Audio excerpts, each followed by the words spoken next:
This episode is brought to you by the members of the You Run Podcast Network. A place where everyone is a loved member of the podcasting community. To link up with these shows and find your next podcast addiction, visit YouRunPodcast.com. You want to die tonight? Late at night, I tune into your show, where you talk horror with a unique flow. Your voice is like sirens, draws me in, as you pick apart movies on murder and sin. Scott and Mark set the scene. I hang on every word lost in the screen. Your passion for fear is contagious enough. You make me believe in Mark's fucking long roundups. You run podcast, horror movie review, sharing facts and playing games too. Your words paint pictures of darkness and dread, leaving me grinning long after you fled. You run podcast. You run podcast. Welcome to the New York City Mass Transit System. Hello and welcome to the You Run Podcast Horror Movie Review. My name is Scott, My name is Mark. and we are a horror movie review show completely run and controlled by you.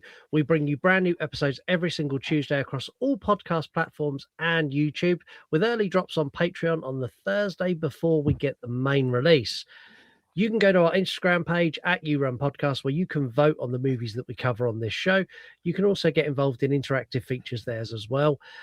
If you are new, we give our review and our score. Then we give a deep dive, not necessarily in order, which with today's movie will not fucking matter what order we do anything in, because even the writer and director had no fucking clue what order this movie went in.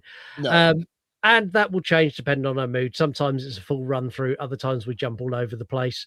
We have interactive games like 3-word review and voicemails, of which we have none this week.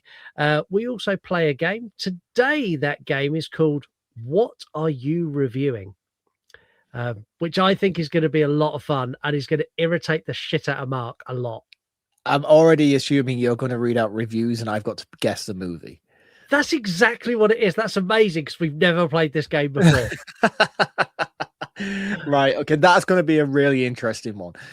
Yeah, I think it will. Today, you guys chose for us to, I don't know. You took us to a place that honestly I didn't really want to go to. Mark didn't really want to go to either. It's New York. Well, actually Vancouver, but we'll talk more about that in a minute. As we're covering Friday the 13th, Part 8, Jason Takes Manhattan. The film follows a group of teenagers and a few teachers as they head out on a luxury cruise ship called the Lazarus to New York to celebrate a graduation. When I say luxury cruise ship, I mean dodgy boat that they fitted out with a school disco and, I don't know, made it less shit than it looked from the outside. And that is the end of the synopsis that actually contains any logic, any writing ability, or any desire to deliver a single coherent thought. For no apparent reason, Jason joins this cruise ship and does what Jason does best, but now with the full ability of Michael Myers from Halloween 4, because he can teleport and fly. There is also a ghost child of the toxic Avenger knocking around for absolutely no reason other than, well, that'd be fun. Yeah. Not to forget the scattering of recreational and forced drug use, nudity, sexual assault, and a scriptwriter who honestly should be publicly whipped for what he created here. This film is entertaining for all of the fucking wrong reasons. It looks terrible. The acting is atrocious. The writing is dreadful. The kills, very much like the time spent in New York, is not enough and incredibly underwhelming. I'm going to call this what it is. It is garbage with a hockey mask strapped to it to try and fleece fans of a well-established franchise. It gets a 1 out of 5. Fuck this movie. I hate you all for picking it. Right. And this was a first watch for you as well. Did you enjoy Jason Takes Manhattan? Right. So here we are. Let me give you a brief backstory on my journey with the Friday movies. You all know me, I'm a Halloween guy. I didn't really check out many of the Nightmare movies up until probably my first year on the show when we did a head-to-head, a Halloween versus Nightmare episode. And I watched all of them in consecutive order in order to get up to speed with where I needed to be for that episode. And the same can be said for the Friday movies. My only real relationship with the Friday movies growing up was the fact that I loved what who's the Transformers dude? Director Michael Bay. Michael Bay, what he done with 2009. Yeah, what Michael Bay did with the Texas Chainsaw Massacre franchise. Grew up loving the Texas Chainsaw Massacre. Love what the Bay production company did with the remake and revitalization of that franchise in the early 2000s. And then they went on to take on Friday the 13th. And I think they did a fantastic job with that. I really like that remake, regardless of the hate it gets. So that's really all the knowledge I had on the Friday movies up until about maybe 4 years ago. I started the journey. And I did it slowly. You know, I'd watch one every sort of couple of months or something like that. And I wish I could tell you how far in I'd got before I stopped writing reviews. And when we're in the ad section, I'll quickly go onto my review page and I'll tell you which exact number I'm up. I think I'm up to number 5. So I've obviously made quite a big jump from where I'm at in consecutive order to get to Manhattan. But I remember a brief conversation me and you had regarding the Friday franchise, because you obviously are quite a fan anyway. Yeah. And you said to me, in terms of horror movies, it's one of the best consistently sort of put together franchises amongst horror. Yeah. And up until where I was with my reviews, I was like texting you, like, mate, honestly, I don't think you're wrong. Like every movie I've watched so far, yeah, it's slasher garbage. Do you know what I mean? But it's like, it's perfectly executed. The kills are fantastic. The exploration of Jason as a character has been brilliant from movie to movie to movie. So like, I was fully like, yeah, this might get me to the end where I can turn around and say, this is a peak franchise, you know, like this is amazing. So I've skipped a few to get to here. Yeah. Which might have altered my... No, you could take this out of the franchise. It makes zero fucking difference whatsoever. No, that's not what I mean. What I mean is it might have altered my sort of reception of it, because from where I was to where we get to here might have been a steady decline. So by the time we get where we are, it's not so much of a shock. But to go from the peak of which I'm at, which is probably 4 or 5, which are fantastic movies, to then step into this, I was shocked to my very core, to be honest with you, to see how dirty they had done this franchise. This is one of the worst slasher movies I've seen in my entire life. There is not even a point of it where it's so bad it's good, because it's just genuinely so drab and boring. Everything prior to even reaching Manhattan, I couldn't tell you for the life of me play by play what happened, because I was just so uninterested by it. It was so boring. The acting was terrible. The score and the fucking musical cues, like the fucking music video cues and stuff throughout. It's like they'd taken a little bit of a pinch from every single franchise.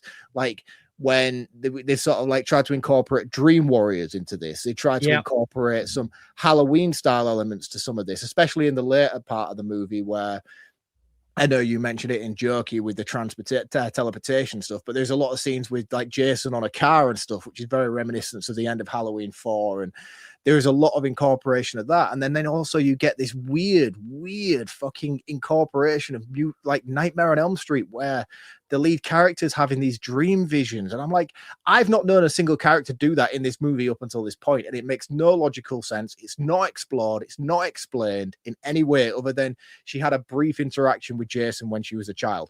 I'm sorry, but that doesn't make that shit possible or plausible or enjoyable as an audience to watch.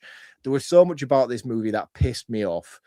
I'll give it its saving graces when we do get to Manhattan, which, by the way, the movie's called Jason Takes Manhattan. He doesn't. He takes a back alley and maybe one fucking brief moment in Times Square.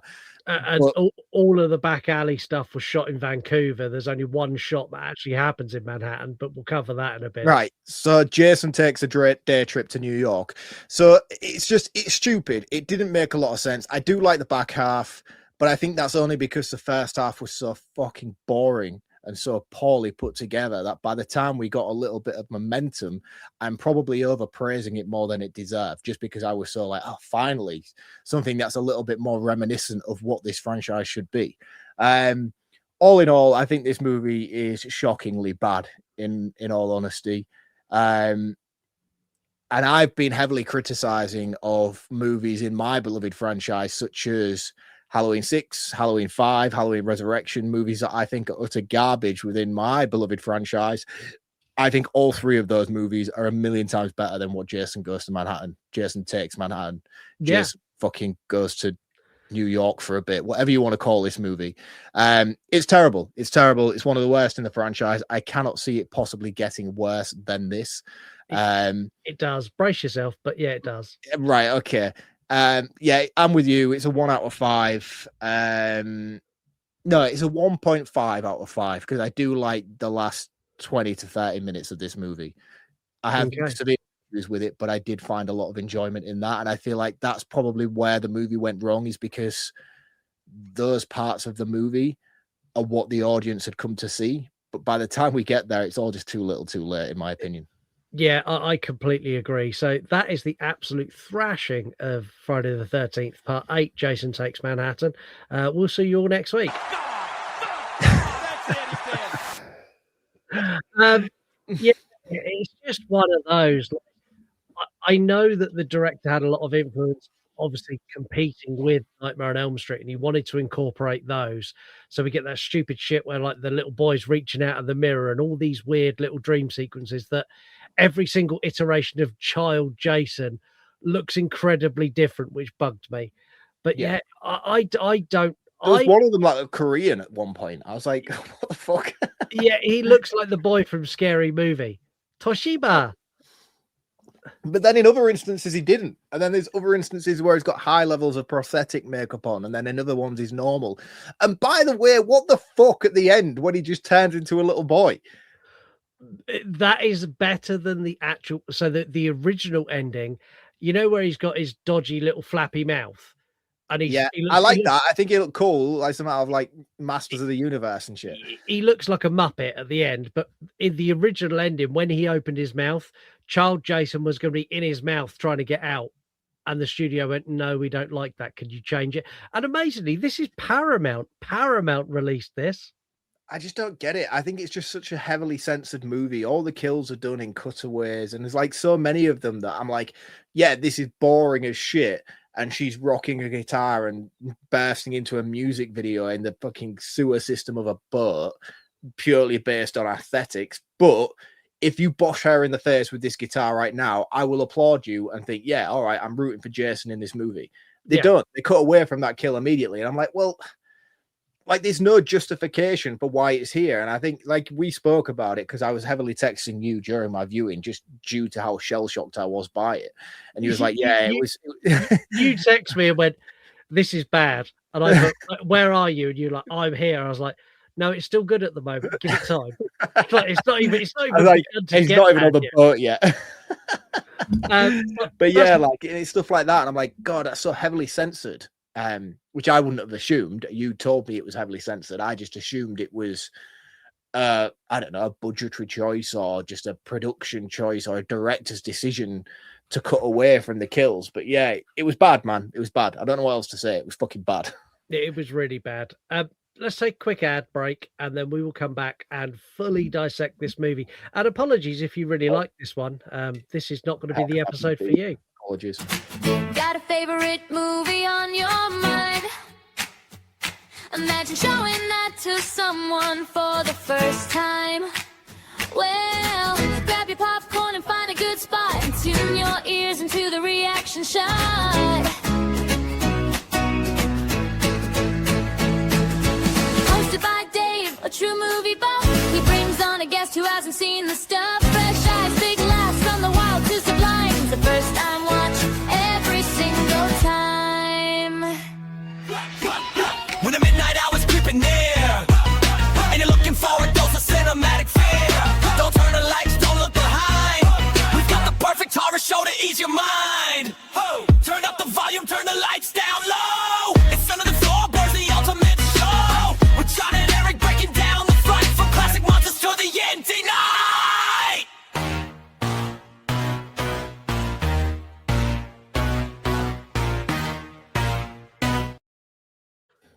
So please go and check out yourunpodcast.com, where you'll find links to all, or you won't even find links, you'll find all of the shows of the You Run Podcast Network, where you can literally listen to them straight on the website or on the app if you've got it on your phone. While you're there, also check out our merch store and rate and review us on all podcast platforms.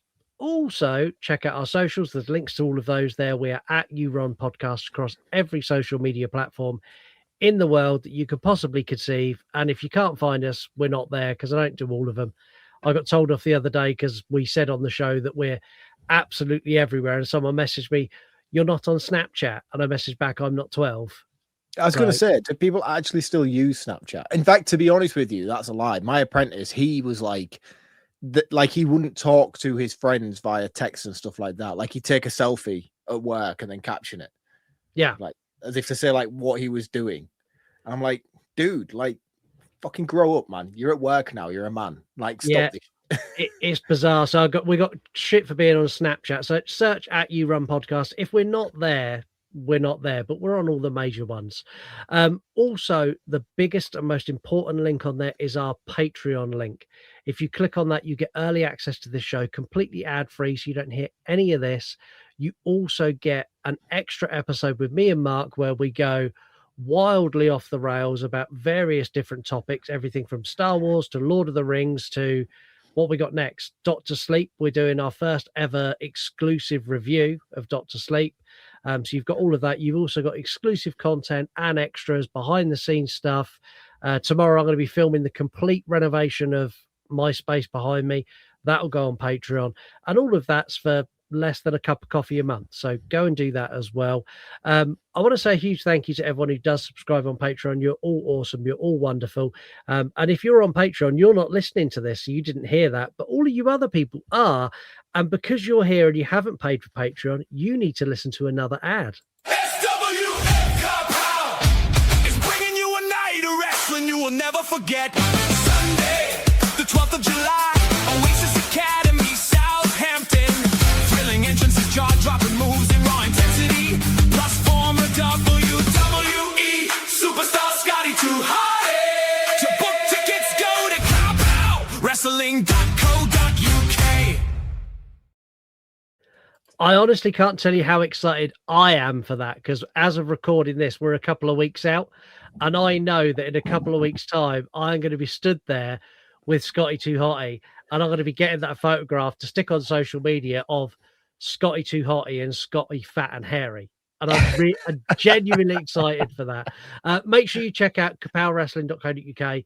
Get your tickets for that event or for other events near you, because there are events all up and down the country. They're super, super awesome. Also, the collab video is coming. I'm going to give you all a sneak peek for those of you who are not on Patreon. So if you're on Patreon, you heard me discuss this with Heather on True Crime Extra. For those of you who are not, this week at wrestling, my son had to get to the top rope and had to do effectively a trustful off the top rope backwards onto a crash mat. And he couldn't do it. And when he got out of the ring after the lesson, I went, "Come on, dude, like you can do that." And he went, "I'd like to see you try."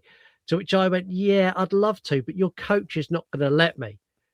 To which the coach went, "Dude, everyone don't go anywhere.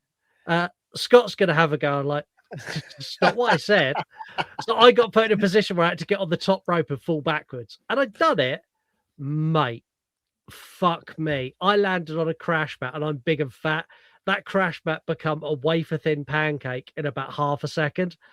I literally rolled out of it. I felt like I've been hit by a baseball bat. It fucking sucked. But yeah, if that sounds like your cup of tea, again, on Patreon, there is an episode coming that's going to be pretty much that, but 10 times worse. So yeah, go and do all of those wonderful things. And that is the end of the advertisement on this episode.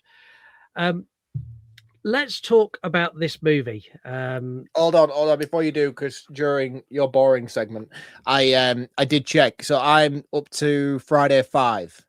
Yeah. So I think the last one that I watched was one where the dude get axed over a Snickers bar in the front garden. Okay, yeah. So you haven't got to telekinesis girl yet, or no? And then there's like an imposter Jason in one of the next two. So I know, like, now I can piece together that. My questions are, which one's the fake Jason? I'm assuming that's the next movie. It's the movie before this is fake Jason. Oh, the movie before this is fake Jason. Yeah, Right. So I thought real Jason. So you're at 5. So 6 is fake Jason. 7 is telekinesis girl. Is Carrie versus Jason. Then we get this. Right. Okay. So, like, one thing I'm not going to spoil the movie, but like, fake Jason, is Jason actually in that movie at all? Does he come back at the end of that movie and take out fake Jason? From memory, he is at the end. Yes. Right. Okay. And then how does telekinesis girl kill Jason before we go into this? Because he's at the bottom of the lake. Dead. Yes, but basically obliterates him into the lake, sinks him down, crushes him. It's literally Carrie versus Jason. Right. Okay. So the fact then, right. So now that makes more sense that we've got copycat Jason, Carrie versus Jason. Maybe if I'd have seen those two before I'd have dived into this, the decline might not have been as shocking as I'd have expected it to be. It doesn't make it any better. I mean, this movie kicks off with a like an action montage of New York, where you see all of the best bits of New York. You see drug dealers, you see the subway, you see people shooting up heroin, all that sort of shit. And I'm like, yeah, okay, that's the perfect place to take a group of teens to celebrate their graduation. But we cut to this like little houseboat thing. It's on Crystal Lake. I'm going to specify now it's on the lake, because that's important for what I'm going to moan about in a minute. We meet Jim and Susie. Jim does not understand foreplay. No. His foreplay is, first of all, his first attempt at foreplay is to tell the story of Jason Voorhees and how he's dead below them in the lake, which I'm like, interesting choice. His second choice of foreplay is to put on a hockey mask and try to scare her. Like, dude. Yeah, again, I didn't mind him doing that. I thought that was quite funny. Right.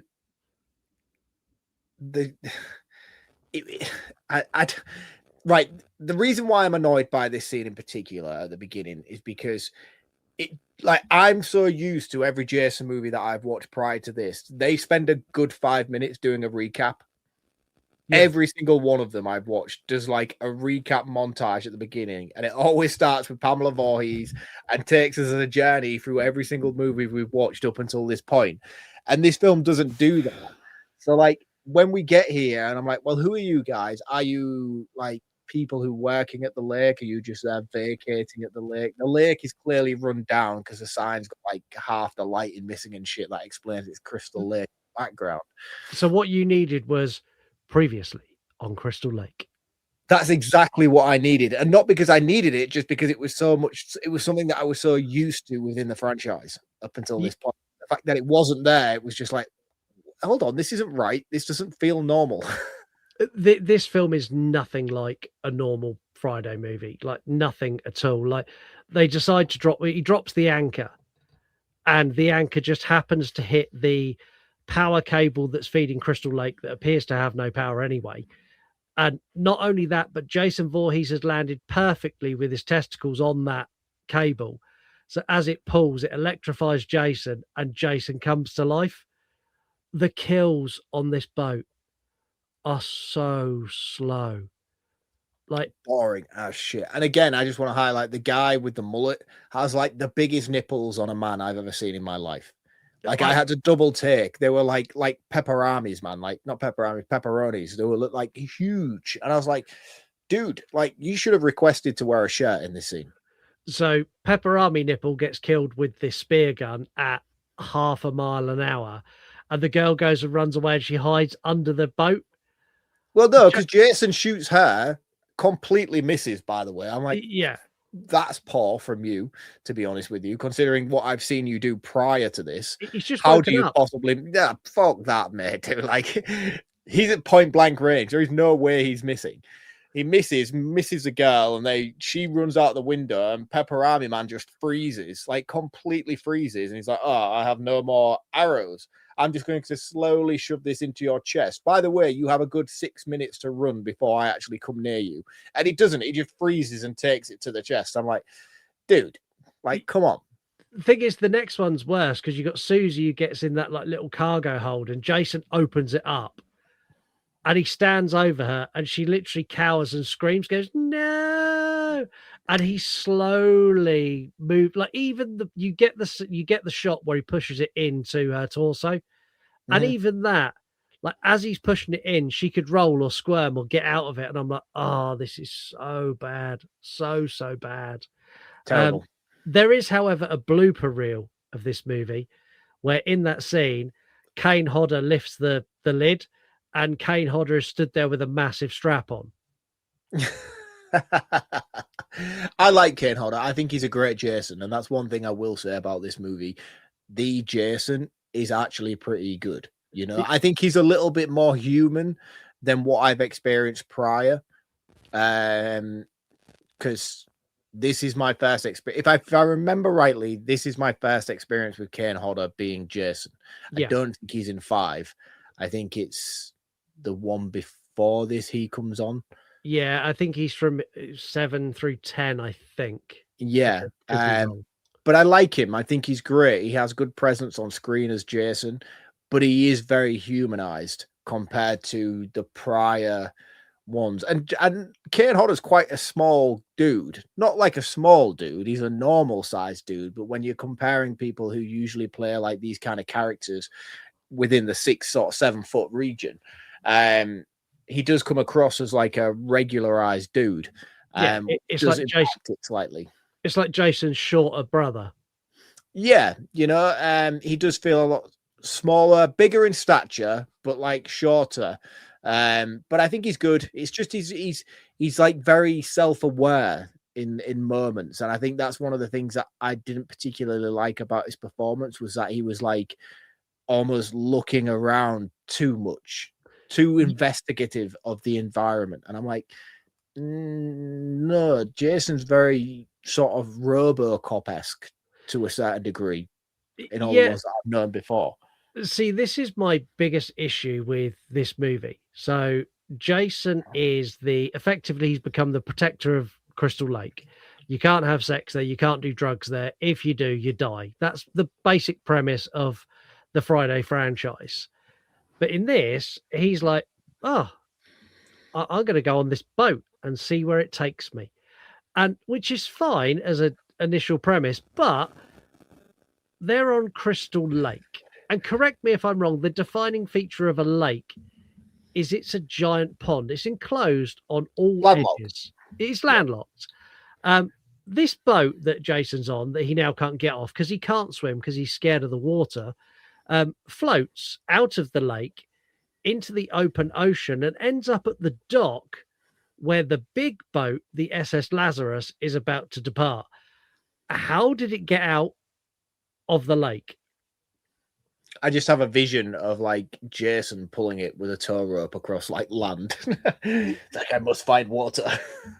There's no other way it could have happened. It bugged the shit out. Like I've noticed it before and it didn't annoy me. On this watch, I'm like, but why is it there? How did it get there?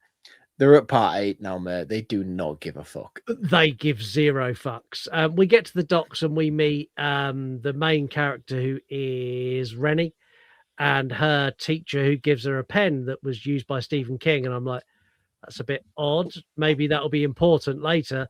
And it's so this is her teacher.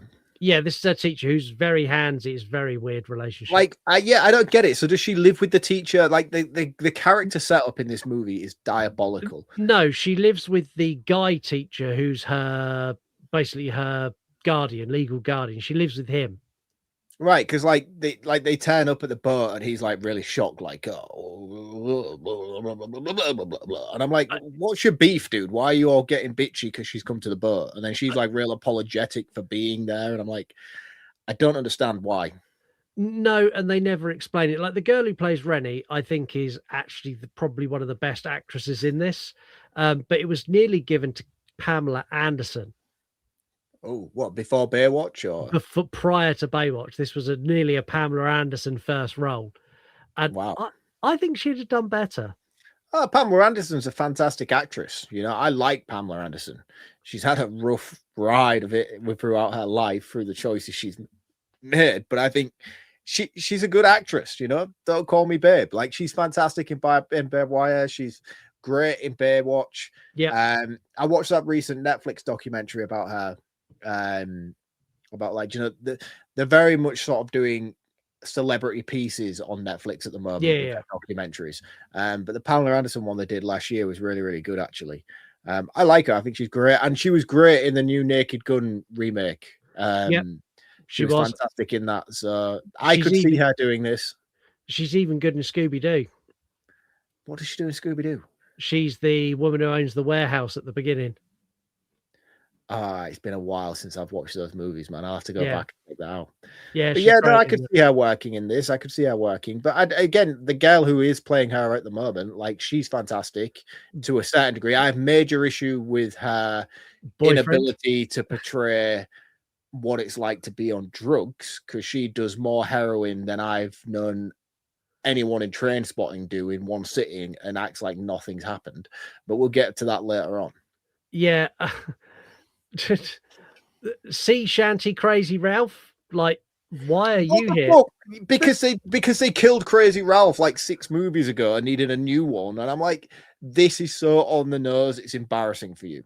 You're all doomed. I'm like, oh, and I was hoping, like, as shit as this movie is, I was hoping for someone to go, oh yeah, his granddad grew up in Crystal Lake, or what? Like, if you're gonna do it, at least make the 3 or 4 lines of dialogue to tie him back to Crazy Ralph, so I can go, okay, that makes sense. But it doesn't. It's just this weird harbinger of doom who walks around the boat going, Jason's gonna get you. You're all doomed. Like every time you see him, that's all he does.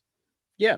Yeah, and it is literally just a homage to Crazy Ralph, and I'm like, no, it doesn't fit. It doesn't fit. And what doesn't fit, even in the slightest, is the fact that everybody on this fucking boat is so obsessed with Jason, which, by the way, up until this point has been dead for fucking years. There's no reason for it to be such a relevant conversation. And they're not even at Crystal Lake anyway. Like, they're not even there. They're not even within the vicinity to be having such an in-depth conversation about Jason so much. No, they're not. Like Jason gets off the other boat, and we've established he can't swim, but he swims to this boat and pulls himself on board. Which again, I can only assume at this point he's Zombie Jason, right? We're all, this is a Zombie Jason era. Yeah, ish. Yeah, okay, I'll give it to you. So, but even so, he still can't fucking swim. He can't swim, but he also doesn't float because he's dead. So I have visions of him walking across the bottom of the lake. That's how I perceive it. Is like he doesn't float like a normal human person because he's dead and he's Zombie Jason. So therefore he sinks to the bottom, and I just have visions of him walking across the bottom of the seabed. Which I will agree with you, for this point in the movie, that works perfectly. We'll apply that logic when we get to we'll try and apply it later on. Yeah. We get to meet some of the teens on board. You get Julius, who is a boxer who's just beating lumps out of some poor lad for no reason. Like, it's not even sparring. He's just beating this kid up as 2 girls watch on from the port above. I'm like, it's a bit harsh. I like him though. I like him. I think he's a great character. Probably one of the more developed characters in the movie. Let's be honest. Julius, the 2 or 3 scenes Julius is in is the only reason to watch this movie. Yeah, it really is. You also get the rocker girl, JJ, and the nerdy guy who's got the camera, and she's like, I'm gonna go and find somewhere cool to play my guitar, and she managed to find Freddie's basement. Like, she finds Freddie's boiler room on the ship and starts like jamming out with her guitar, and Jason turns up, and you said it before we got into this part of the episode, but what on earth possessed them to not show this kill, not even attempt to show it? See, the thing is, I don't know, because you said it was like heavily censored by the MMPA or whatever it's called. It was, but I'll burn a fact now. So they knew it was going to be heavily censored. So instead of trying to shoot stuff and fight the censorship and go backwards and forwards, the director made the decision of, I'm just not going to bother shooting it.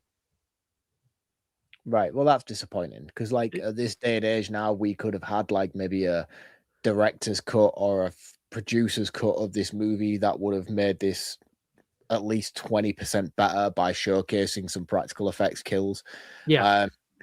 And this one would have been a highlight of that, because it sets itself up perfectly for being one of the... I could see this kill making it to a top 10 list, regardless of how dog shit the movie is, you know. She takes a flying V electric guitar to the face for playing shitty fucking pop music on a ship, you know. She deserved it. At this point, I'm like all behind Jason. I'm going to be honest with you. Like every single character we've met up until this point, I'm like, you're either a terrible actress or your character development is absolutely dog shit, and I have no empathy for you whatsoever. Yeah. So you're the same as me. You're like, Jason, kill him. Yeah, too right. I'm like, quickly. Do it quickly as well, because I'm bored already. That's the problem. This movie is so slow and so boring, and they drag it out by adding in this bullshit of like the ghost kid, which is what we get next. We get Rennie's first vision, where she's in her room and she looks at the window, and there's a kid at the window going. I laughed a lot because it reminded me of that scene from Deep Blue Sea 2, where the shark's like listening in on the conversation, but it's just like baby Jason. He just floats past the porthole. It is fucking atrocious. That was actually, I think it's the director or the producer's son, because the first actor they got in to do it couldn't do underwater. He freaked out. So it's either the director's son or the producer's son that stepped in and done that, which again, that's really cool. And I imagine he was the coolest kid in school for a chunk of time after doing this movie. Yeah, and is it the same kid throughout? That's one thing that always baffled me, is because it was is. like, it was almost like his face was changing and his race was changing at some points. Yeah, no, same kid all the way through, just different prosthetics because they shot it way out of order. And it's like, oh, we're not going to use prosthetics. Oh, no, we are. Do we go back and shoot that first scene? Nah, it's fine. We're on the 8th movie. That's it again, though. That's what's so jarring about it, is the inconsistency of the disfiguration of the child. It's like 1 minute he's perfectly clean and normal, healthy Jason. The next minute he's got like droopy, toxic Avenger style Jason look. And then he goes back to being clean Jason look. And then all of a sudden he's like ultra fucking toxic Avenger. Like he's been bathing in the shit, like melted face and stuff. And I'm like, I don't get the consistency. And even regardless of the consistency, I don't get why she's seeing this shit. No, and I don't think the writers knew either. They were like, Nightmare on Elm Street has dreams. We need dreams. Let's put a dream in. That's all the thought that went into this. But again, like that's the thing. Like what I said earlier on in my roundup, they're trying to hone in on other franchises. And that's the thing with this movie. It's like, why is he leaving Crystal Lake to follow those people onto this boat? And why does he then continue to pursue these characters into Manhattan? This isn't a trope of Jason's. He doesn't do this shit. No, as soon as you're off Crystal Lake, Jason couldn't give a flying fuck if you're in the middle of an orgy smoking weed. He doesn't care because you're not in his town. You're not in his home anymore. You're not within his vicinity. You're not within his range. But they're doing like this bloodline kind of thing where he's like a dog with a bone and he's trying to track them down. I'm like, why? He doesn't do this. This doesn't fit his character. And all of the characters he kills throughout the whole franchise have either had sex, they've done drugs, they've done something wrong. And his next kill is the poor boxer who's just had an absolute kicking off of Julius. And he gets a sauna stone and sticks it on his stomach. And then when it pans out, the stone's no longer in his stomach. It's in the middle of his chest. I'm like, come on. Yeah, so he like penetrates it through into his stomach, which the practical effects aren't great, but by this point I was like, oh, actually maybe the film's willing to go there, so it did pique my interest a little bit. And then you're right, the camera pans out, and even though you can clearly see he went in from his belly button region, you've just got a sauna stone on his top of his rib cage heart area, and I'm like, oh, fucking weak, man. Where's the consistency? There is no consistency whatsoever, but we do get... Oh, yeah, drugs. You got to have drugs. You've got to have drugs. So we get Tamara and the other girl's name? I've got it written down. Where is it? Why can't I find it? Tamara and Eva. Tamara is the prom queen, bit of a bitch, and Eva's the, "Oh, no, I've got a science degree. I'm gonna get a full scholarship." And Tamara's like, "What's cocaine?" She's like, "Oh, no, it might have." She's like, "Shut up, I'm the prom queen. Take some cocaine." And she's like, "Oh, okay then." And then I'm like, "But why?" Like tomorrow. Cool. Is the coolest character in the movie for for how long she survives. Um, but she's also a bitch because she's like, the teacher catches them, kinda catches them, they put it away. Yeah. It's, "Oh, you're gonna learn about this, I'm gonna make your life a misery." So she then goes upstairs and pushes his stepdaughter off the boat to cause a distraction so he's not as interested. It's a weird choice. Yeah, it was almost like bullying to a certain degree. Like, and I don't get why. I don't No. get why she did this. And again, it just led to another scene of her being pulled underwater by baby Jason, which made no sense. I don't get it. I don't get why they're incorporating this shit into this franchise. No, and her who becomes kind of her boyfriend, the guy who jumps in after her. Oh my god, he cannot act to save his life. Like if his life depended on it, and he had to act a single scene from even a bad sitcom, he couldn't do it. No, no, it's terrible. And we're talking like Neighbours level shit with this movie. It's really, really I bad. don't think he's good enough for Neighbours. He's atrocious. But all of this was to cause. So the idea was she pushed her into the water. So the head teacher, who's her stepdad, then came to her cabin to tell her off so she could do this weird seduction thing. And I'll be honest, it's the most I've ever learned from a biology lesson. Like I Good. like. Yep, it was good. It was good. I get it. You know what I mean? I would do it myself. The teacher cracked me up where he's like, he literally went, "Oh no." Like Yeah. the level of resistance was like, "No, please don't. Oh no, you've pushed me on the, oh, you're kissing me. Oh, Oh, whatever you little 5-foot woman who weighs about as much as a bag of feathers. You've pushed me over. Yeah." Oh. And it's not until the friend comes in with the camera and he's like, "Oh no, get off me." And he looks at the guy, he's like, Oh yeah, I did like that this was a setup though. As if to be yeah. like, yeah, you're gonna let me do what the fuck I want. I'm gonna sniff cocaine on your boat and you're not gonna do shit because I've got videos of you doing me on a bed. Exactly that. It's really clever and I liked it, but I was like his level of resistance was so futile. It just was like, you like, if you're gonna like a woman that's a lot younger than you, cool. But if you're that person's teacher, not cool. You can't do that. You can't be a teacher and like to bang young women and that's not okay. No, you go to jail for that shit. Like 100%. And I don't even think she's old enough in the movie to be doing the shit that she's doing to him. And he's like, "Oh, please stop. Lower, lower, lower." Like, I don't know. The whole thing is a bit crap. Like, they all leave and Jason turns up at her room and she sees him and then she closes the door and he punches through and kills her. Even this kill. fucking, I'll be honest with you, the kill was shit, but this made me shit myself. Like, this was a proper jump scare and a half. Like, I was there in the moment and it lingers very much of her putting her ear against the door and where you're like, oh, she's going to get macheted through the door into her. And then it goes on and on to the point where he's like, no, he's obviously walked into the room, not seen anybody, and he's left. And then it's going to do like you're expecting like a cut to the next scene. And then the next thing, the arm just bursts through the door and just chokes her out. I'm like, oh shit. Like, yeah. And I don't know whether it's because I was so disinterested in the movie by this point that when it came, it caught me off guard. But I will give props to this jump scare. It was pretty good. Yeah, it was all right. The thing is, it takes a massive downturn from here. As if it's not low enough already, we get the massacre of the captain and the first mate on the bridge. Oh, Jesus Christ. The first mate, as Jason stabs him in the back, and the shot you get is from outside, and the bloke's like arching his back as Jason's stabbing him, but like the stabs are not in time with the arch. It's just... Yeah, I don't remember that one. The scene from here I remember is the guy with the video camera. Is that Do you not remember the guy, the captain who got his throat slit with the back edge of the knife? I remember the throat slit, yeah. But is But it it was- one before that? Yes, the one before, but the throat slit is with the blunt edge of the knife. The blade is pointing out. Oh yeah, I didn't pay much attention to that either. It- Again, like I said to you on my earlier roundup, like this shit on the boat is boring as fuck. And I don't think that's how it was intended to be. I think it was intended to be really impactful, but it's also flat because none of the characters are developed enough for anybody to give a shit. No, and as an audience member, I'm literally watching this going, Oh my God! like it's mind-numbingly bad. Yeah.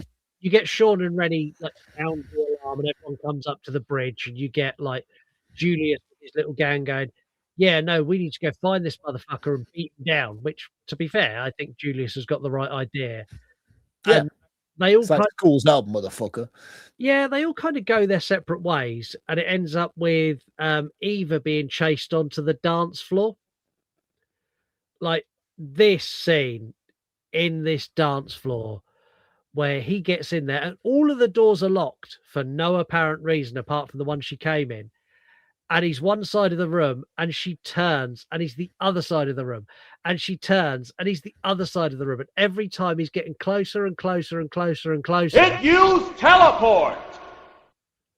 Like, and then he kills her, and it's the slowest strangulation of a person in the world ever, and it's awful. It looks shit. Apart from when he throws her on the floor, which was actually Kane Hodder throwing the actress, it looks dreadful. Yeah. And a lot can be said for most of the kills in this movie, let's be honest. But also, the actress went on to play Lady Deathstrike in X-Men 3. She's the girl with the long nails like Wolverine. Yeah, I'm not a big fan of the Fox era of X-Men. I like the first one, and then I like the solo Wolverine shit. Yeah. I find those movies very campy. I never watched any of the remake ones either with who's the dude from Shameless? Shane McAvoy. Not Shane McAvoy. James McAvoy. Yeah, I didn't particularly like those either. The Sophie Turner playing Jean Grey. Yeah. Didn't watch any of those. They were shit. I'm a big fan of Hugh Jackman as Wolverine. I thought he was fantastic. So I have watched a lot of like the Wolverine movies and stuff, and I liked him incorporated into the Deadpool universe. I'm excited for what we're going to get with Doomsday. Is it Doomsday? Yeah, Doomsday. Avengers Doomsday, is it? Yeah, I think it's just going to be another Avengers movie. Is exactly what we know it's going to be. It's going to be epic, packed with every character you could think of. It's just nostalgia bait at this point. Yeah, and I'm all for this new era of MCU. I'm really looking forward to the new Tom Holland Spider-Man movie coming out at the end of the month. That's going to be fucking magnificent. I followed that journey from the start because I think Tom Holland's a fantastic Spider-Man. Yeah, he's a great actor as well. He is. He's fantastic, and I think he's going to kill it in this new movie. So I'm really looking forward to Brand New Day. Is it Brand New Day? Yeah, that movie's going to be great. And you've got Bruce Banner in there you've got Bruce Banner in there as well. And I think we're going to get the new Jean Grey with Sadie Sink. Yeah. Unless they pull the rug from underneath us and give us something different. But the thing that with those Spider-Man movies is like everything that Tom Holland's done before it has been great, but it's not being Spider-Man, you know? I think this is the first Spider-Man movie where we're going to get like New York being a central character in the movie. He's going to be like, nobody knows who he is anymore. And he's just going to be out there in his shitty little apartment, listening to police radios, going out and trying to fight crime. And I think this is what that sort of trilogy needs. Yeah, I agree. And that's set in New York, right? Yeah. It's the first real Spider-Man movie to be set in New York within the Tom Holland universe, obviously. I know Andrew Garfield and Tobey Maguire's are very centralized within the New York. Yeah. So it's like this movie, fully centralized around New York. No. Nothing like this movie in the slightest. Back to this movie, you get the death of the deckhand, Mr.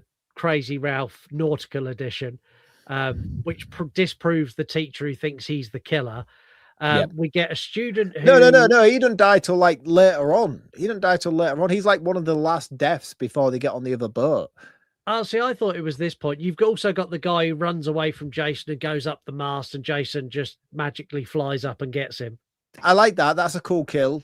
No, so after the yellow Power Ranger dies, we then go to the dude with a camera, and then they have that little standoff, and he kills that other dude who I didn't know who he killed. I didn't know who he killed, by the way. I don't know who that character was. Also, there's a gaggle of teens on this boat that we never ever see again. Like when at the beginning when they're playing shuffleboard and like down in they're doing the fighting. There's 30 other kids on this boat. None of them appear ever again. No, it's nuts. But the guy with the camera, who's weird as shit, he gets killed.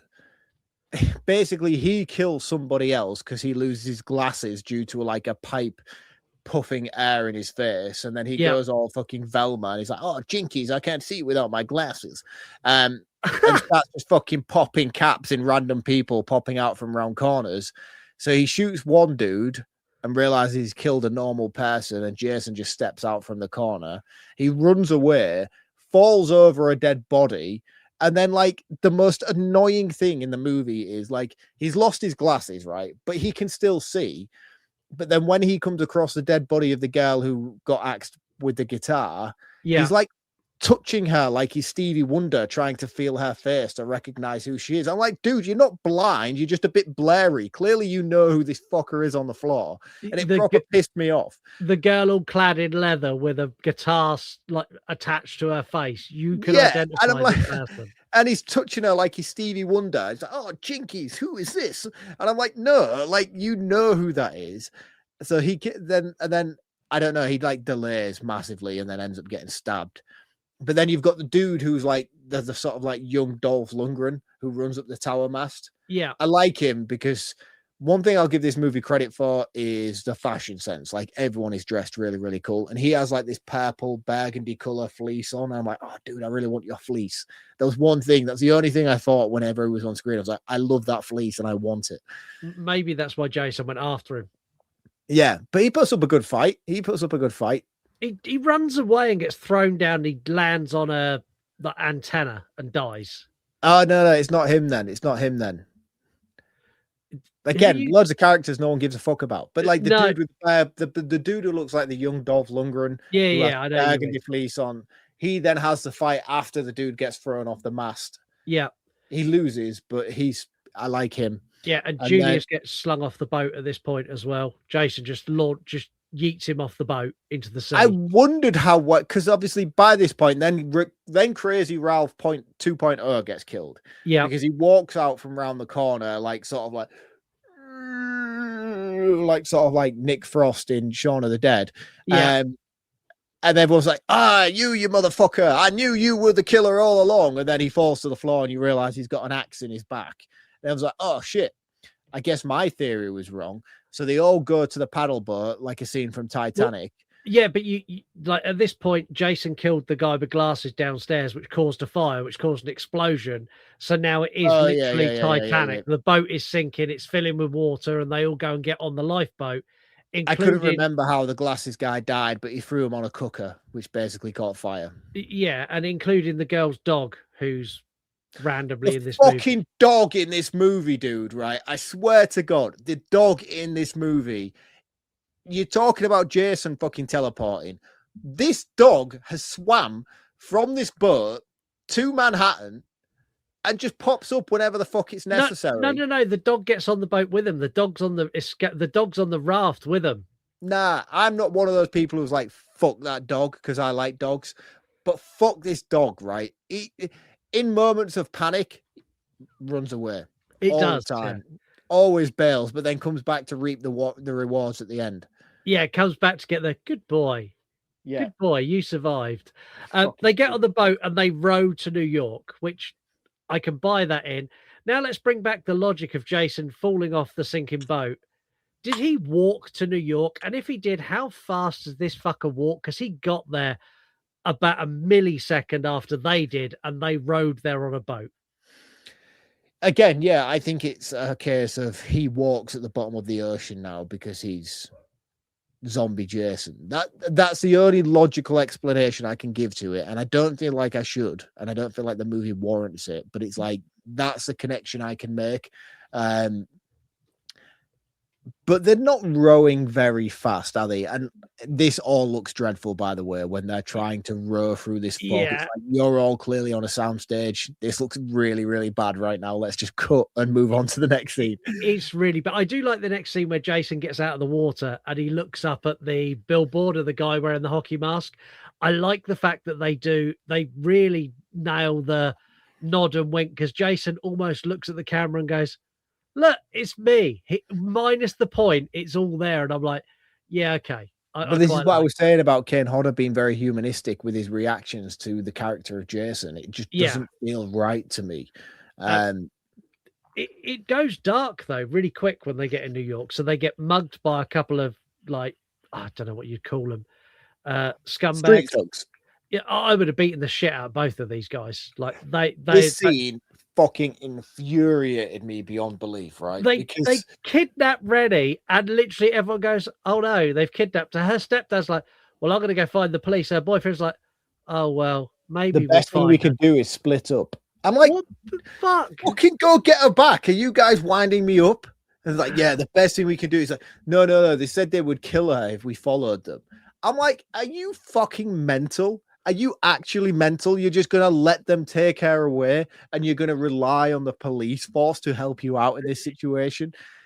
Yeah, and the thing is, like, they end up relying on Jason, so they take her back to their skanky sofa down a dark alley. I didn't like this, dude. I did. Really fucking dark, man. Like, really dark. And I didn't expect it either. It just kind of came out of nowhere. And when they do what they do and they pump her full of heroin, it's like, hey, baby, this is gonna go one or two ways. You can either have it rough or you can have it smooth. And I'm like, oh no, like I'm really uncomfortable right now. Yep. Like, this doesn't feel like this fits within a generic slasher movie. Like, you're going really Last House on the Left levels dark with this shit, and I don't like it. No, and thankfully Jason Voorhees was aware that his franchise doesn't do that, and he turns up and kills one of them with a syringe, which again looks fucking dreadful. And then he smashes the other one into the pipe, which again looks fucking dreadful. Like, to me, I was like, Jason, you're better than this. You know that's not going to kill him, and you've just knocked him out. Like, finish the job, but he doesn't. He walks away. But even before that, though, the actual injection of the heroin into this girl, I'm like, you're going there with this? Like, you're cutting away from kills, but you're going there with this? Like, actually, like, drugging the woman so you can rape her easily enough because she's so intoxicated by drugs. Yeah, and it was such an uncomfortable scene. And the MPAA are like, yeah, that's fine, but don't show any blood. Like, it's weird. It's really, really weird. So after this, Jason goes to chase her away, but she gets up absolutely fine, having God knows how much heroin in her system, and runs away. Like an ounce, like a clear ounce of heroin has been injected to her system, and she gets up. Like, I'm sorry, this is her first time doing heroin. She's ODing immediately with the amount of volume of heroin they injected into her system in this situation. Yeah, but she's fine. She gets up, runs away, finds her boyfriend, has a kiss, and Jason ends up chasing Julius into the best scene of the movie, which, when this episode comes out, I'm going to release that scene with the Rocky IV soundtrack over the back of it, because I think that's what it deserves. Julius beats the shit like this. He chases him up onto the roof, and Julius is like, well, I can't fly because I'm not Jason. I can't teleport either. So let's fucking have it. And he knocks the fuck out of him. You know the cuts on his knuckles? Kane Hodder had extra padding in his mask and his costume, and Kane Hodder went, lay it in, really go for it. The cuts on his knuckles are cuts on his knuckles from Jason's hockey mask. That's brilliant. That's brilliant. And you can feel it. Like, I like this scene because of how tired he is by the end of it. It's like, I've got fuck all left to give, man. Like, I'm done, you know. And you know this is a good fighter because the scene earlier sets it up. And Jason's just taking it relentlessly, punch after punch after punch. I would say this is probably the best anyone's done against Jason Voorhees. No one's ever given Jason a fucking kicking like this. He gives him a proper pasting. No, not from hand-to-hand combat like this. No, definitely not. I mean, Jason's taken axes to the face and all sorts, but yeah, this is a pretty cool scene. And I really like Julius as well. Like, he seems to be the only logical one within the group. Yeah. And Jason, go on, do your best. You have a shot. Have a free one. Just head off. Killer Clowns level, knock your block off. Roll it down in a bin. So stupid. So fucking ridiculous, man. Like, to the point I was just eye rolling. I was like, oh. Like, I get it. Jason's an impactful dude. He's powerful. But this was just like, no. Like, no. Like, he would have to take his feet to be bedded in dry cement. Yeah. So he couldn't move. Like, if he'd have just punched him hard enough to the point where he'd have actually fully taken the guy himself off the ground and off the edge of the building, I would have been like, yeah, cool. That's fine. That's digestible. But to decapitate somebody by punching, I was like, no. I'm not in. And then they also go like the fucking to the point where it rolls down the thing and then lands in the bin, almost to the point where I expected to hear that. What's that thing where they're doing like basketball? It's like, da, da, da, da, da, da, da. Do you know how I was like expecting that sound bite to just kick in as a bin lid shut? A little bit of NBA Jam. He's on fire. Yeah. And I was like, oh, that's fucking stupid, man. Like, that is not fun at all. It's so stupid. And then it cuts from that down to the woman teacher and the head teacher who found a policeman, and the policeman gets everyone into the car, and Julius' head is in there, and I'm like, oh no. And then we get a shadow kill where Jason drags him down and kills him in the shadows. I'm like, oh shit, just lazy. The girl gets in the car, Rennie gets in the car to drive away. This is the one time where I was like, yeah, okay, maybe you are on heroin, because she drives it straight into a brick wall. She runs Jason over at about 8 miles an hour first, and he kind of slowly, casually rolls over the car. She then sees ghost baby Jason and then crashed into a wall. And I'm like, this is just so stupid. Everything about the scene this after this, that's even worse. So they get out of the car, apart from the teacher, and she just like has a moment where she sees a puddle, and you see this yacht boat floating through. And we're transporting to this vision that she's had of her. Yeah, she has a flashback, doesn't she? She has a flashback of it. It was like, she's staring into a puddle, right? So this is what annoyed me. Like, I could put all of this down to heroin trip, but the fact that we've had so many of them before this point just pissed me off, because I was like, no, she clearly has like the Shining at this point. She's got the shine. She's got the Shining at this point. So like, prior to that, if she hadn't have done any of this shit and we'd have had this vision segment here, I'd have been like, yeah, she's tripping balls, man. Like, that's why she's seeing the shit she's seeing. But because we get it so much throughout the movie, I'm like, it doesn't work now. Now it's just like another thing. But like, it did look good. It did look good. I will give him that. Considering when this movie came out, the effects used to make this scene come to life with the boat floating across the puddle looked great. Then we go into the vision of her past, and you find out her stepdad is like, you need to swim. By now, you should have learned to swim. Well, it's either now or never, sink or swim. And he just chucks her out the boat. And this is a point where like young baby Jason like pulls her under, and that's the first interaction she's had with him. And now it's like, now we really get the message hit home that this is a Halloween style bloodline killing, and he's following her particularly. He's chasing after her, and I'm like, it doesn't fit. This isn't right. No, it literally it don't make no more fucking sense. Like, nothing in this movie makes sense whatsoever. You also get the stepdad here who gets his death. So Jason chases him. He runs into a build. So Jason is behind him, a good 12 foot behind him. He runs into a building and closes the door. No sooner as he closed the door, he flies out the first floor window onto the floor and lands at Jason's feet. Because Jason teleported inside, through the window, teleported back outside to watch him land. Madness. It's so shit. So shit. It does get a little bit better from here, because they do finally they get out of Vancouver and they do actually reach New York. Kane Hodder said that this is his most favorite moment playing Jason in the entire franchise. Stood in Times Square in the mask, the streets were lined with fans that were behind barricades. And he said, as being Jason and just every now and then just turning your head to the fans and the fans fucking losing their mind because they've never seen him out of Crystal Lake. He's like, that is the most famous I've ever felt. And it was the most wonderful feeling. Like, you mid shot, you finish the shot, you just give a snap turn to the crowd, and the crowd like, yeah. Yeah, I get it, man. You know, and he's clearly having fun with the role. But it's like this scene in particular where he walks, and I know this is an iconic scene. I've seen it countless times on fucking Instagram before I even watched this movie. But with different music. I like the reels where they put like really shit music and then Jason just comes in and kicks a boombox. Yeah.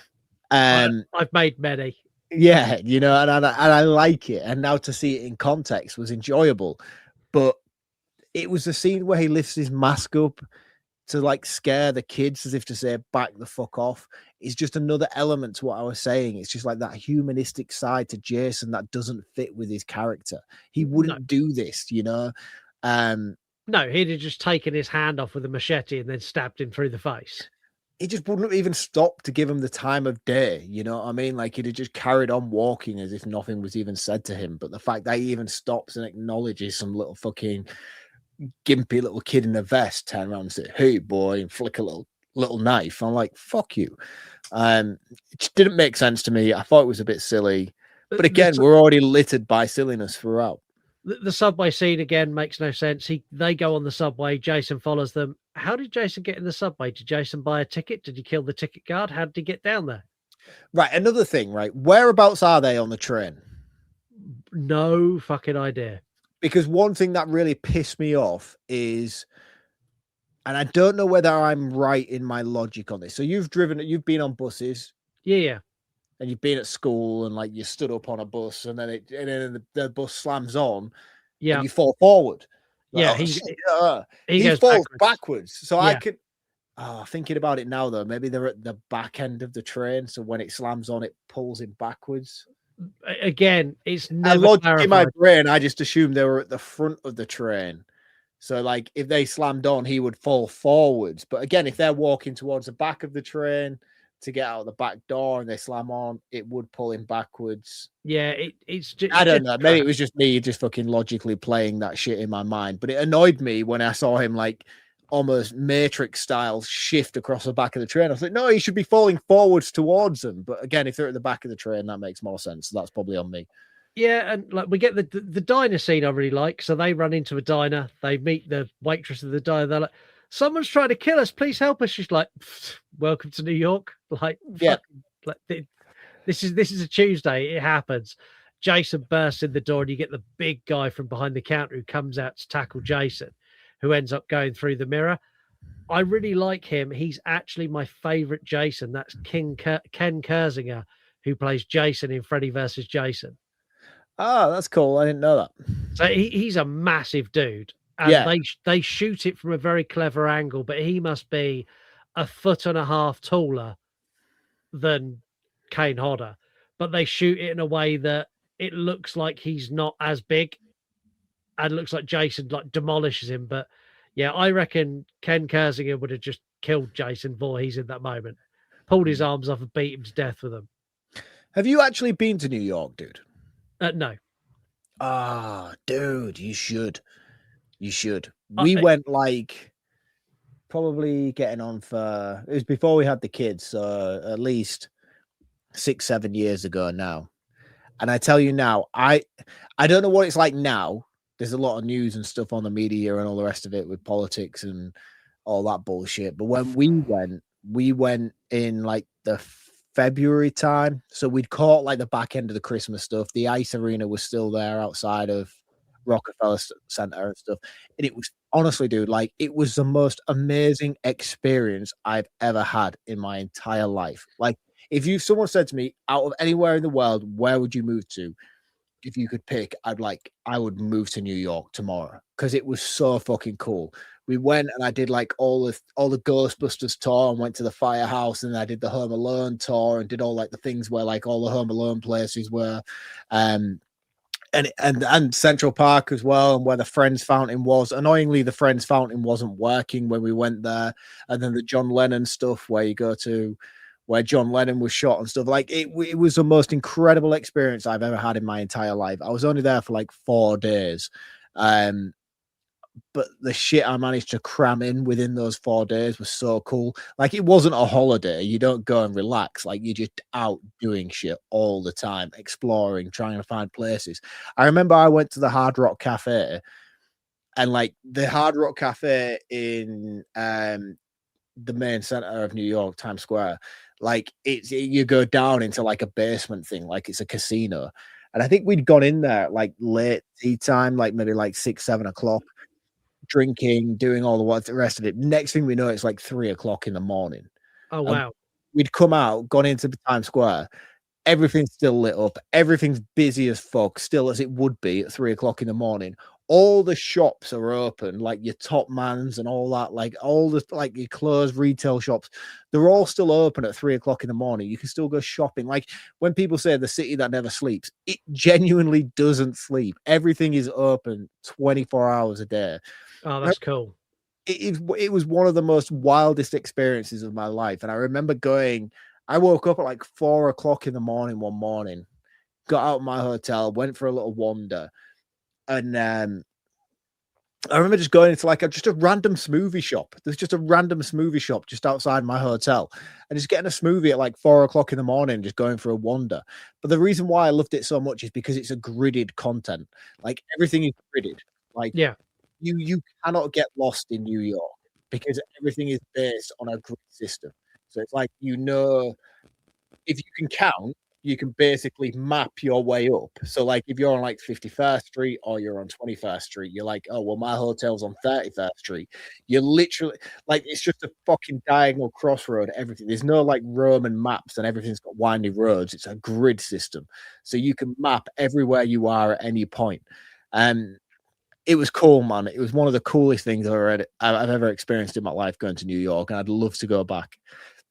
Yeah, I've never been. It's been on our list for ages. We want to go out there for Christmas, but again, I would go for Christmas, to be honest with you, because it's extremely cold, extremely cold, probably snowing and all the rest of the shit. So you have to take like 10 suitcases just to keep warm at all times. But we went in early February, and all the Christmas stuff was still going. Do you know what I mean? It was all still there. But the weather weren't too bad. I remember we went to do the World Trade Center memorial segment. That was a real blisteringly cold day, but again, that was still February. You know, I couldn't imagine doing it in like the December time, because I imagine it to be extremely bleak weather. Yeah, it's on the list. At some point we will do it. Did you check out the sewer system while you were there? And does it flood with toxic waste at midnight like the stupid sewer worker says it does? No, and I can't for 1 second imagine this is a thing.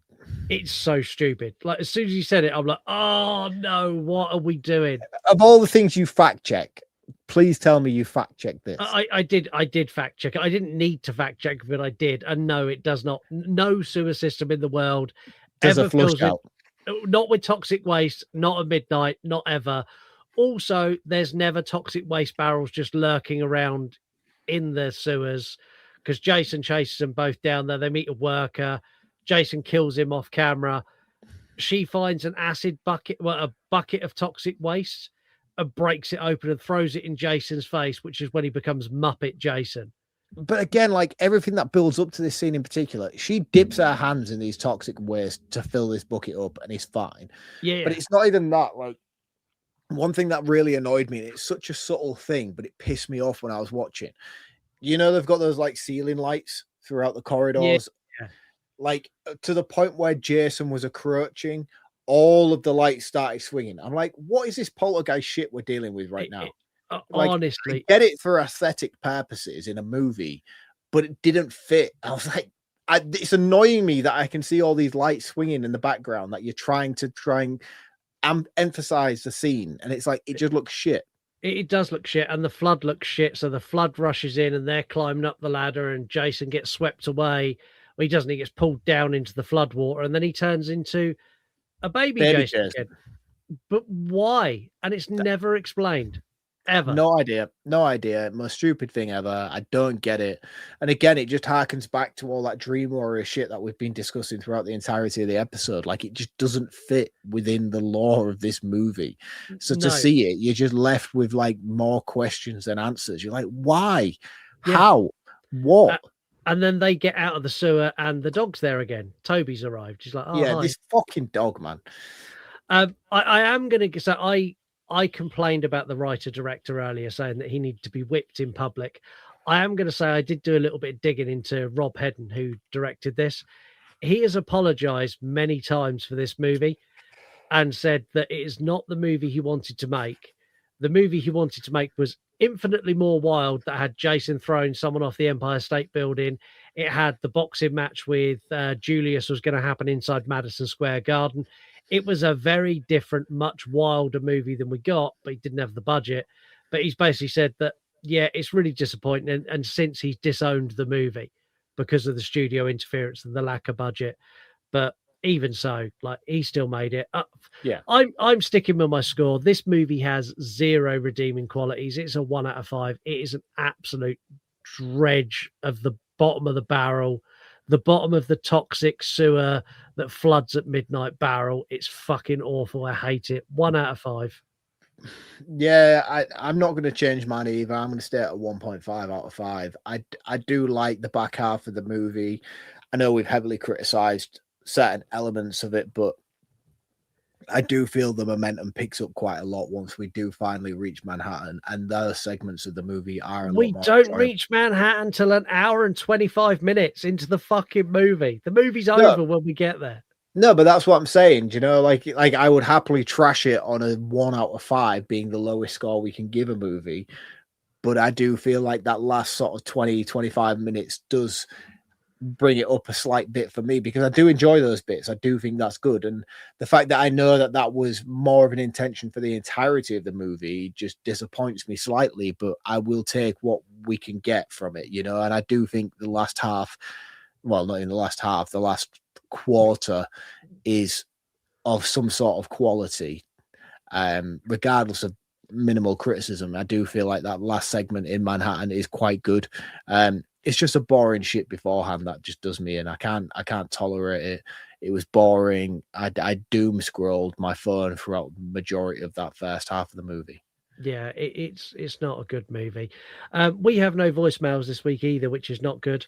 That I guarantee we're going to have some next. So we record about 2 weeks in advance. So this is being recorded before our Obsession episode goes out.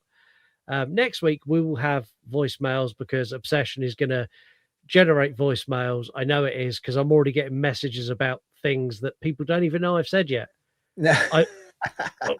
You're covering Obsession next week. Did you talk about this? Yes. Oh, I need to say that. Send me a message when you've listened to the episode. We do have 3-word review though. Everyone got involved this week. Facebook, Bertie Baker went with not the best. Richard Box on Facebook is not as tactful as Bertie Baker, went with bag of bollocks. On Slasher, we had Spiky the Odd Duck went, what is continuity? Not in this movie.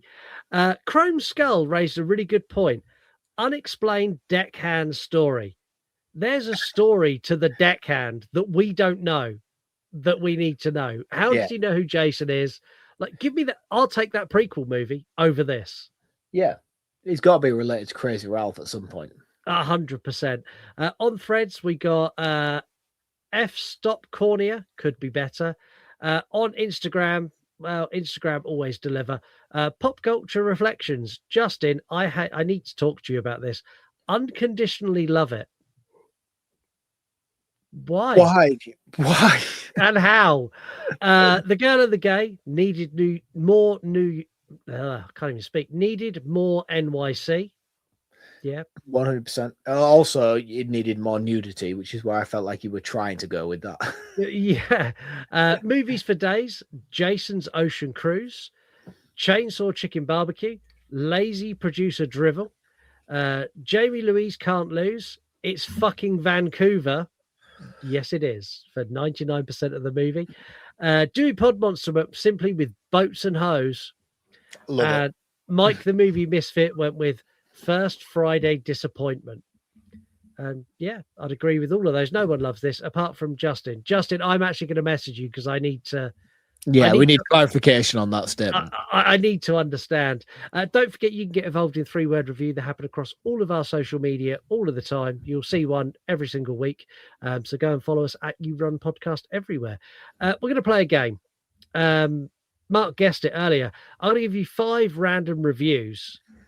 And all you need to do is tell me from the incredibly generic, terrible reviews that I found. And these are all genuine and can be found on Rotten Tomatoes, where the worst reviews of reviews live.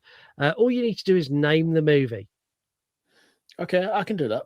So the first one is, the movie is just boring. It has little to no plot at all. The killer spawns out of nowhere, kills his victims in the most expectable and dull ways. Acting is also something that made the movie nearly unwatchable. I managed to get a few laughs at least because it's so bad. Is this Jason Takes Manhattan? It is Jason Takes Manhattan. It had to be. It had to be. Next one. This is a hot take. The best Halloween film, in my opinion. There is just something about it, whether it's the setting, the story, or the characters. This movie is just fucking enjoyable. It's got to be Halloween 4. It is Halloween 4. Did you Yes. write that review? And that would be what I would write for Halloween 4, to be fair. Crappy crap. If you think this is horror, you should probably see an eye doctor. At most, it's a low-budget comedy with random nudity just because.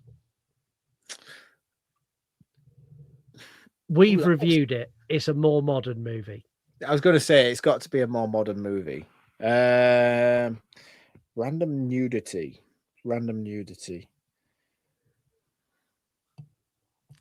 Give me a time frame. Give me a time. 2022. I'll give you the.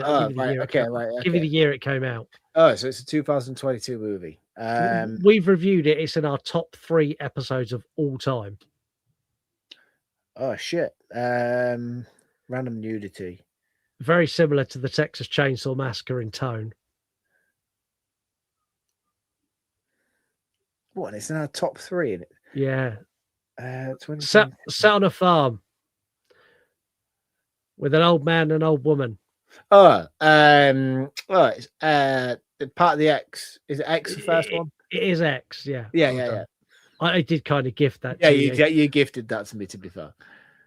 This one just blew me away, and this is from a verified critic. An ugly, mean-spirited piece of work whose aspirations of feminism were undercut by its dogged unwillingness to grant women any humanity at all.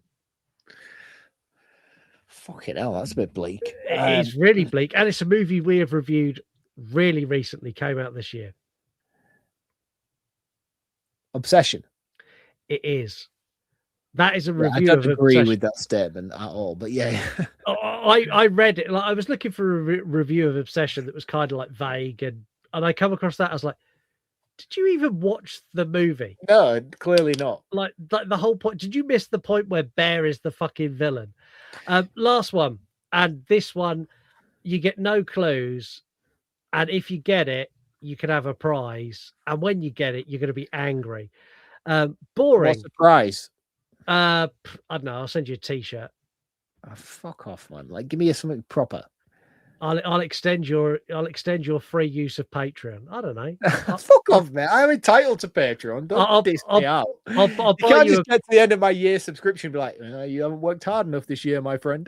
I'll buy you plenty of beers. Right. So this is boring. The only thing this movie had that was better than the first was the plot being a touch more consistent. Other than that, I'll forget about this one by tonight. So it's a sequel. Yeah. And it is a beloved sequel. Classic. Well, like, how classic? Classic in the fact that if we ever reviewed it, you and me would literally come in our pants while talking about it for an hour and 20 minutes. Oh shit. Think 80s, think cheesy. My Freddy's Revenge? No, think more PG. More PG. Mm. I think more PG. It's got a As- it's got a green monster in it. Who's really, really slippery and grotty. Ghostbusters 2. Yeah, that is a review of Ghostbusters 2. No, it's not. Nobody hates Ghostbusters 2. That is a review of Ghostbusters 2 again by a verified critic. Fuck these dudes, man. Like, how are they getting work? I genuinely, like, I looked for reviews for ages. It's hard to find a review that doesn't name the movie or the character. And the amount of reviews I read from verified critics where I just went, I'm going to say a nasty word now. I'm like, I read things, I'm like, you're just a bit of a cunt and you just want to get a bit of clout online. And it's annoying me.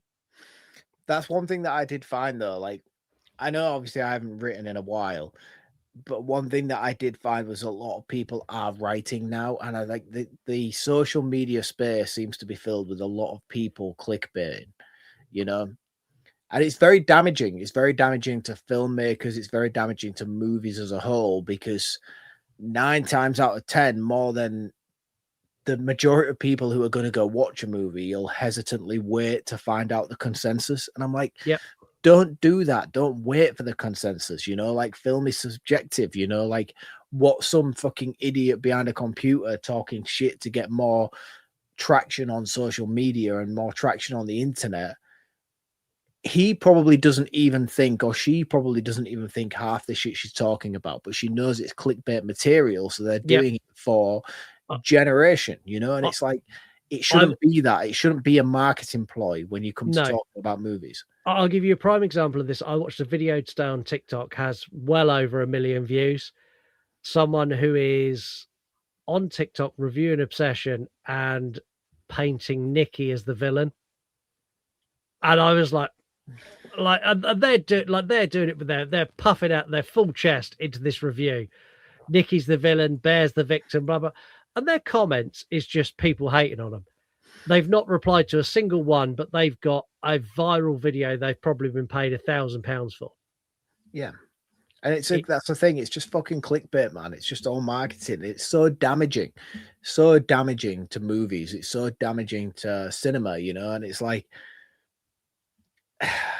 you'll get like Rotten Tomatoes is a perfect example for this, because one thing that website does is it takes critical reception, but it also does audience reception.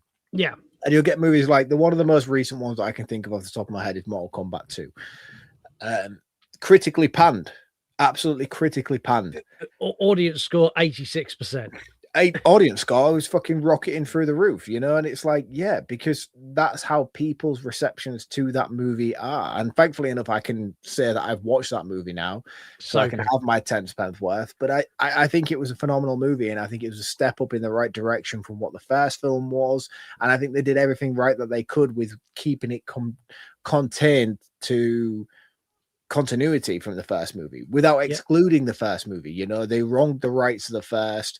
And personally, I really fucking liked the first movie. I'll be honest with you. I think the first movie was great. My shock when they killed Cole. Yeah, that was fucking heartbreaking, man, to be honest with you, because I'm one of the people who really like Cole Young from the first film. Yeah. And I think the stick that he got was unnecessary, in my opinion. I think he's a really cool character. Which made his death in the second movie all the more heartbreaking. He will come back, and we will see him in the third. And I think they set the second movie up to show that people can come back and forth as a good way of being able to eradicate his character. But there's a lot of talk of him coming back as a different character, which, like you got with Sub-Zero coming back as Newbot, Newbot, or whatever you call him. And I think Cole Young will come back. I can't remember off the top of my head what the character's called, the guy with the blindfold who is blind. There's a lot of speculation that he will come back as that character. And even the people behind the movie, like, we love the actor who plays Cole Young. Like, he's fucking phenomenal. Like, he's coming back for the third, whether he be back as Cole Young or whether he be back as a different character, under heavy prosthetics. Like as an actor, he's coming back to our third movie.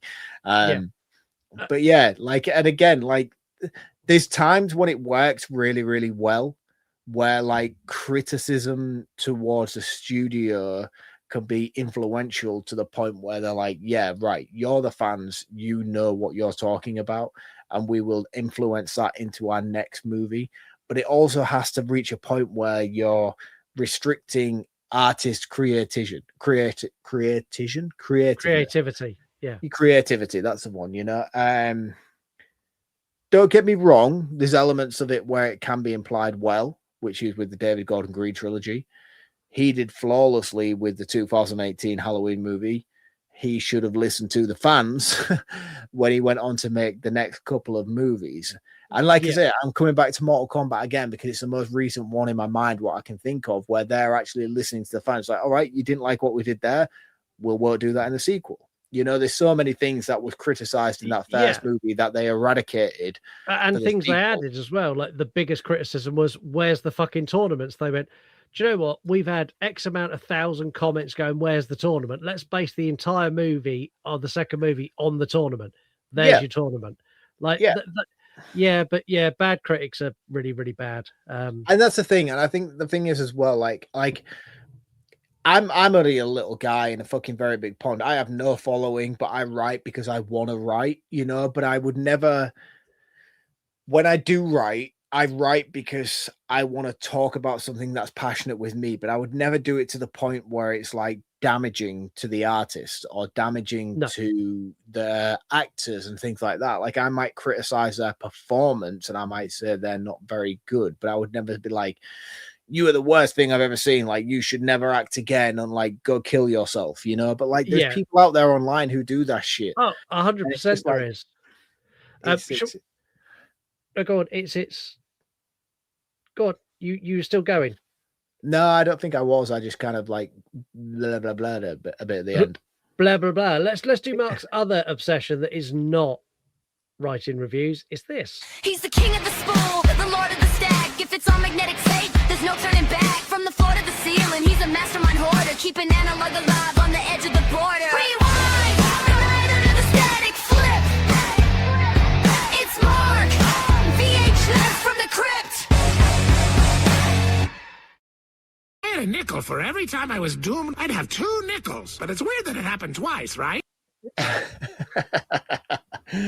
I always forget I have to do this at the end. I saw you reach for a tone as soon as I hit it. I had a reshuffle in here, so thankfully enough, I think I've reshuffled with the purpose of being more closer for quick reaction to get tapes off the shelf if I need it. Obviously, I have the Friday the 13th franchise, so there's no reasonable doubt to expect nothing other than my copy. It's always difficult. You need to tilt it down. Tilt it down, right? There we go. There you go. My copy of Jason Takes Manhattan. I really love the artwork to this movie, actually. Like, it's really cool. It's like a really, like, almost like Godzilla level Jason with Manhattan in the backdrop. Yeah, cool.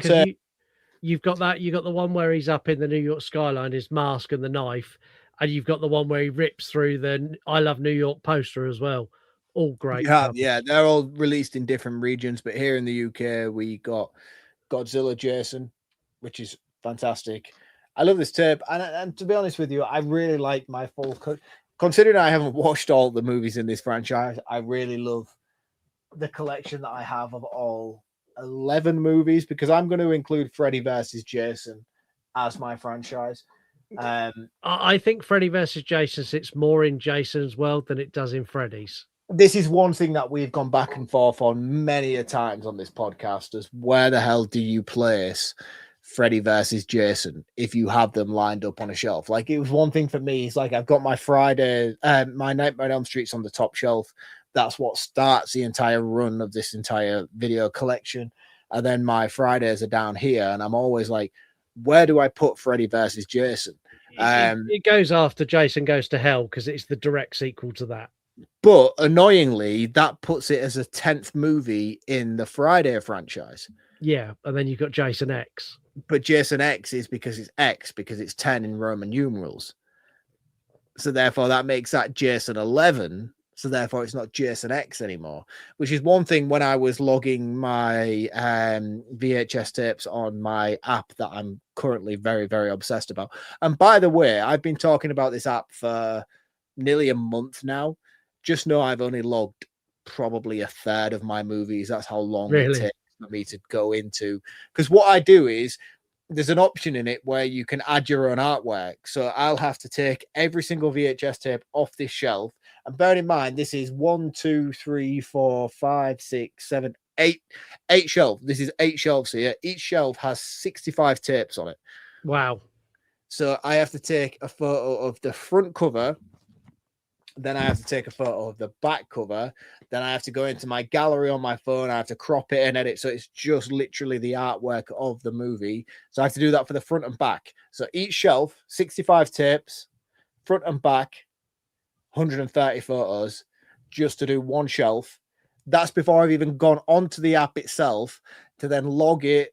And then because it's an American app, it's like US rated and I get all OCD and shit. So I was like, no, I need to change it to the British rating, which is then sometimes different. And then all the tapes that I have then got different titles to what the Americanized version is, especially with some of the lower rated B movies that was like straight to video.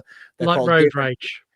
Yeah, like I've got a movie in here. This one took me fucking forever, right? So this is called, oh, let me stand up. This is called Raiders of the Living Dead. I'll tell you that way so you can see it. Raiders of the Living Dead. This is a Spanish movie, but I, for the life of me, when logging on the app, could not find it. But because it's such a B movie, there's not much about it on the internet. So I had to do severe trawling to be able to dictate what the actual movie was called in terms of correlation to the American audience to be able to find out what movie it could be in the app. And I needed to be part of the app because then it gives up all the cast listing, the IMDb rating. Okay. It gives you like a full breakdown of everything and scores and things like that for the movie. So I needed to find the original origin title of the movie so I could log it, even though I can change the title of the movie through editing to say Raiders of the Dead.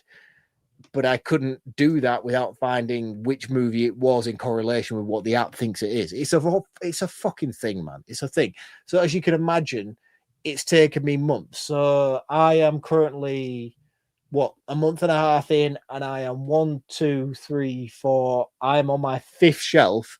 The 5th shelf I photographed and edited, but I haven't actually logged yet. So I'm not even, I want to say 40% of the way there, because that's just this shelf you can see here.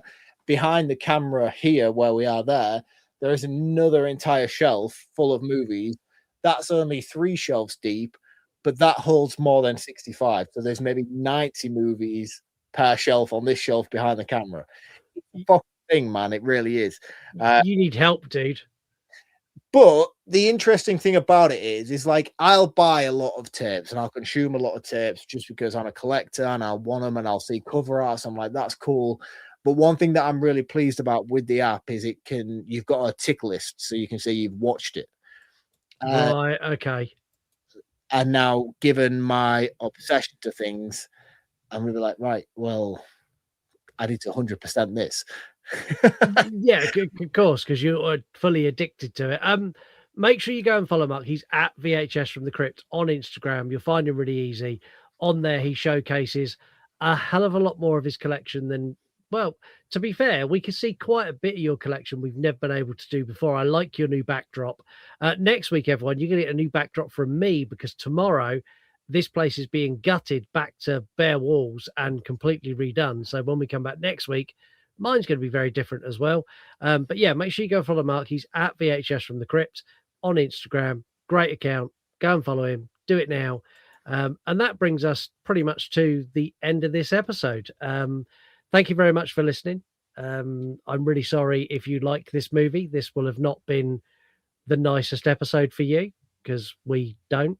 We're going to be back next week covering a much better movie, which incredibly we spoke about on, when did we speak about this movie getting polled? And you were like, I really want to do, it was last week. You know, the obsession episode. Yeah. But Bear like, in mind, yeah, that was like recorded prior to. Yeah. So bear in mind, everyone, at the point we're recording this, the obsession episode has not come out.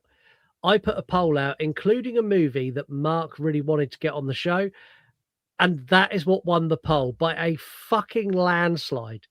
It's almost like everyone knew what Mark was going to say. It's weird, but it won. And next week we're covering Wishmaster, which is fucking awesome. Really, really good for all the wrong reasons as well in many instances. Yeah, it's like Jason Takes Manhattan because it's bad, but it's bad, and I really fucking like how bad it is. Yeah, it's bad, but it's like good bad, if that makes sense. Yeah, exactly that. But until then, have a wonderful week, and we will see you next Tuesday.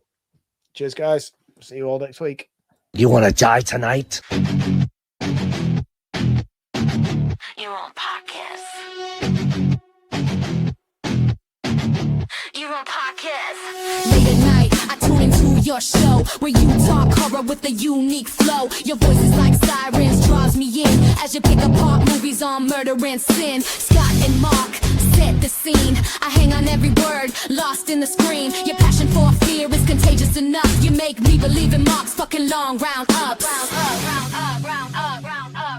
You run podcasts, horror movie reviews, sharing facts and playing games too. Your words paint pictures of darkness and dread, leaving me grinning long after you fled.